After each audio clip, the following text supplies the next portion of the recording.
नमस्ते बिटिया। हमेशा खुश रहो बिटिया। आज हम केस टेकिंग के ऊपर जो एक नया लेक्चर लेने जा रहे हैं। अब तक केस टेकिंग में हम डिफरेंट पार्ट्स डिस्कस कर चुके and we have discuss up till part 8. Today I am going to discuss on case taking part 9. And before that, I must like to add that we must be proud that we are part of this university, that is JVW Jaipur, which is the best women university in India. And I welcome you all in repertory class on this digital version 2.0 provided at JVW platform, which is the best homeopathic college in Jaipur. Hope the lecture will satisfy your quest for knowledge. Please listen carefully and drop your queries in comment box, which I will answer in the problem solving session. So in this lecture, case taking part 9, I will like to discuss about Dr. Pierre Schmidt's directions on case taking. According to Dr. Pierre Schmidt, the interrogation to elicit the mental symptoms consists of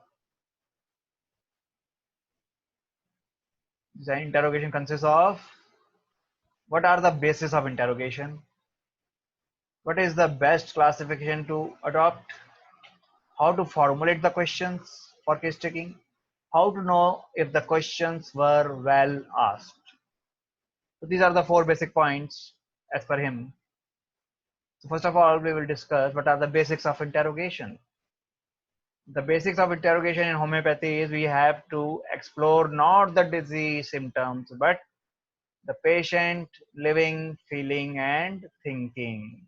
Unlike allopathy, we are going to know who is the patient, what type of constitution temperament the patient has, who is suffering from the disease, how the patient is feeling, thinking in that condition of disease. Second point, the question arises, what classification is to be adopted? As per Dr. Kent, the classification to be adopted is, first we should take symptoms of mental sphere, which includes the symptoms of will and emotion, understanding, intellect, and memory. After that, we should go for symptoms of physical generals like desires, aversions, sexual symptoms, menstrual symptoms, the symptoms of sleep and dreams.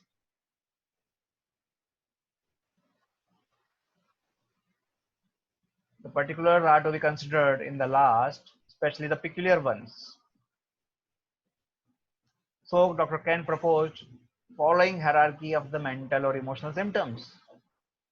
The first grade are those which relate to loves and hates, desires and aversions, that is the symptoms of instinctual mind. Next are those belonging to understanding like delirium, delusion, hallucinations.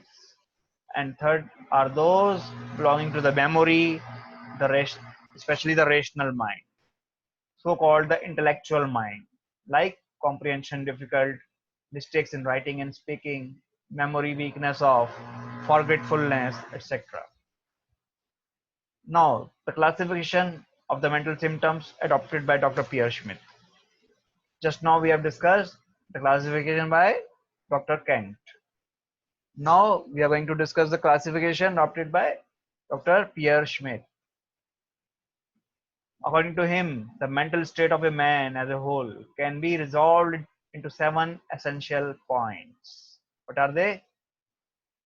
Self-preservation, ailments from, fears, irritability, sadness, innate mind or the will, then observation of the physician and the attendants, how the patient behaves.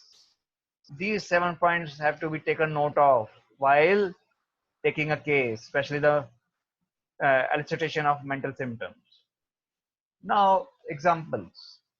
Symptoms related to instinct of self-preservation are the most important one, like symptoms of death, thoughts of death, suicide.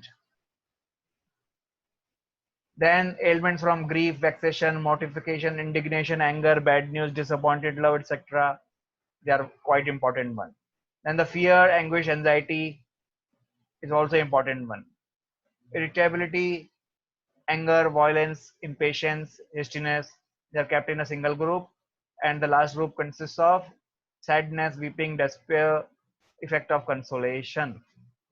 So these are the 7 group of symptoms which is considered by Dr. Pierre Schmidt for classification of mental symptoms. The innate mind, according to Dr. Pierre Schmidt, consists of symptoms like jealousy, absent-minded, mania of scruples, timidity, loquacity, egotism, easily offended, haughty, suspicious, quiet or hurried disposition, suicidal disposition, etc. Then certain symptoms which practitioner can easily observe is the 7th part of the Pierre Schmidt's mental solicitation. The 6th part was the symptoms of innate mind or the symptoms of will.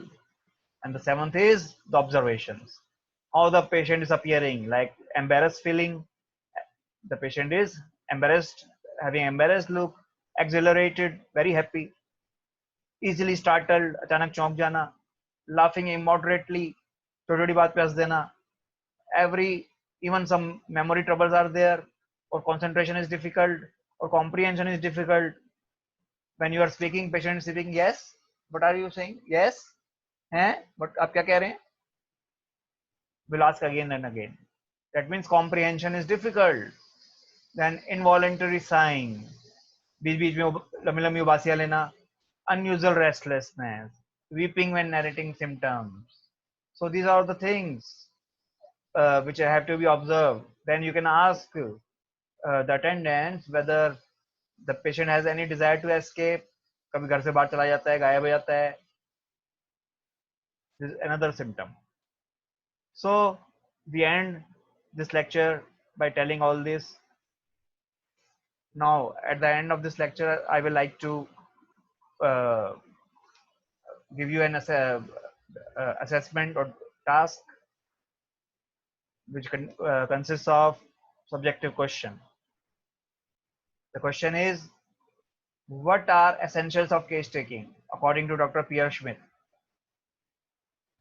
The question is, what are essentials of case taking according to Dr. Pierre Schmidt? So you have to answer this. So we are ending this lecture with this question. Thank you all for attentively attending the lecture, and see you in the next lecture. Take care of your health. Goodbye until then.